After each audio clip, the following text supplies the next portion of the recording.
Good morning, Canada West.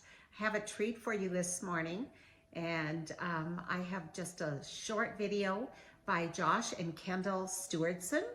They are missionaries in Papua New Guinea at the Kujip Hospital and Mission Station, and I think they give a really good viewpoint of what it's like to be a missionary in the Highlands in Papua New Guinea. I hope you enjoy it. Have a great week. Hi, we're Joshua and Kendall Stewardsson. We're your missionaries in Papua New Guinea. And we've been here now for over half a year, for almost, I think, 7 months now. We're up in the Highlands of Papua New Guinea, which is gorgeous. There's mountains, there's rivers. Our kids play outside every day. But with that, there's also a lot of need, and it's a very remote area of Papua New Guinea. And so the hospital that I serves and is the only hospital for about 500,000 people. So the need is great. I work anywhere from 40 to 60 hours a week in the hospital.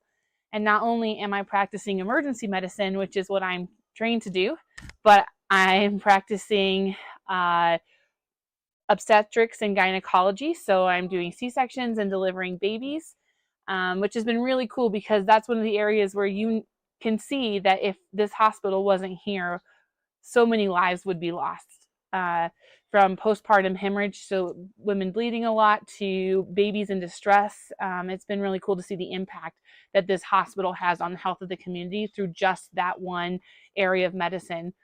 I'm also learning how to more actively share my faith through my work, which wasn't a big part of medicine in the US, but it's been a really, really wonderful part of medicine here, where I'm learning to share not only physical healing, but the hope and true healing that God offers with a lot of my patients. And that's been really life-giving and really affirming that we get to be here and we get to share Jesus with people. Been able to help in kind of the church office that's in charge of Papua New Guinea, as well as 6 other countries, all island nations near here. We've been able to apply for grants so that the hospital can have oxygen. On their way on a container are textbooks that will update the nursing college library so our nurses can be better trained. We were able to get 60 computers coming to the secondary school across the street that were donated from a school district in Illinois. You learned, this is kind of an interesting story, but he went to go visit the school and saw that the way that they were learning about how to use computers was with a picture of computers. On And a so chalkboard, the teacher would draw a picture of a computer, and so it's really exciting. There's so many spaces to get to help. One of the things we've loved doing, because sometimes the work gets heavy, is going out to churches, and people are so gracious and so eager to have missionaries come to the churches here. We got to be the first missionaries who'd ever gone to this preaching point that had about 40 people there, and the congregation had worked all week, as we found out later, to try and smooth out the path for us to get there, because before it had just been mud and slippery, and they knew we weren't as good at hiking as they are. which is true. Which is 100% true.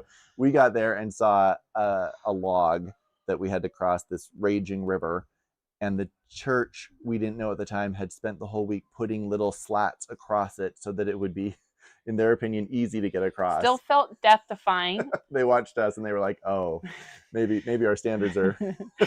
We really praised the Lord once we got to we that. did. Our prayers were extra fervent that day. But it was such an honor to get to worship with these believers who live literally in the middle of nowhere and who love Jesus so much.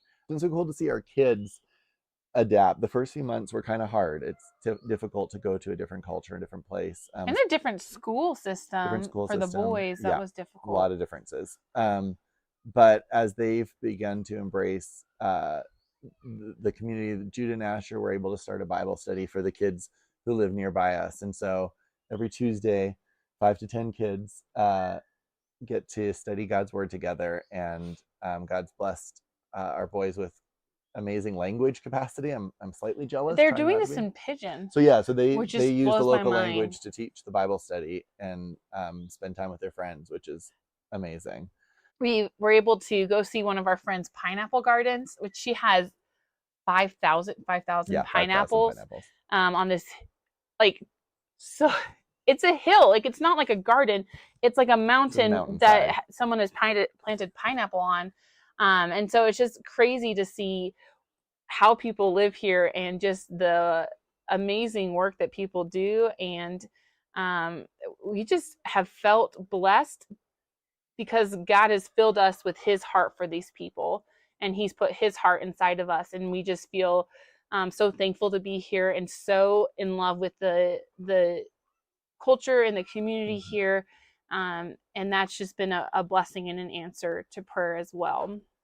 Some days it feels hard to know that we don't get to go back and see family and see all of you for over 2 years, and yet we're thankful for these 2 years because there's so much to learn, and God has been working here. The hospital just had over 55 years in the country, and there's so much history of missionaries who've gone before, of people in our community who've sacrificed and loved well, and brought peace to places that used to be so violent, and continue to do that work. And so we are incredibly grateful to get to be a part of this. We're very thankful to know there's people praying behind us and supporting us and loving us so well. And so thank you for that. And we'll hope to get you another update here in not too long.